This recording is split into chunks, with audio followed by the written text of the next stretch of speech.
নতুন মুভি, তাও আবার সিনেমা হলে না গিয়ে বাড়িতে ফাঁকিবাজি করে দেখা, তার সঙ্গে দুপুরের বিরিয়ানি, সন্ধ্যের পিৎজা। আজকে ব্যাপারটা জমে গেল না? আজকে হলো সানডে প্রেশার ব্লগ তোমাদের সঙ্গে শেয়ার করছি। আজকে আমার বাড়িতে অনেকেই আছে, তো তাদের সঙ্গে আজকে দিনটা কাটাবো। চলো তোমরা ভিডিওটা দেখতে থাকো।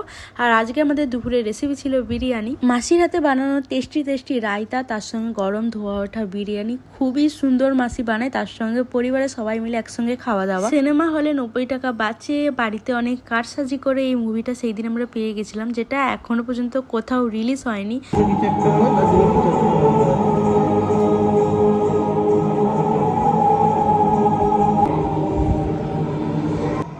দেখতে অনেকটাই সুন্দর হয়েছিল। আর সেই দিন আমরা অর্ডার করেছিলাম পিৎজা, যেটা আমাদেরকে খাওয়াইছিল হিমাদিদা। আর হিমাদিদা যদি ভিডিওটা দেখে থাকো একটা লাইক করে দিও, বুঝলে তো। আর সেই দিনের পিৎজাটা অনেকটাই টেস্টি ছিল, সবাই মিলে খেলাম। আজকের ভিডিওটা এখানেই শেষ করছি। তোমরা সবাই ভালো থেকো, ভিডিওটা ভালো লাগলে লাইক করে দিও। Bye, tata.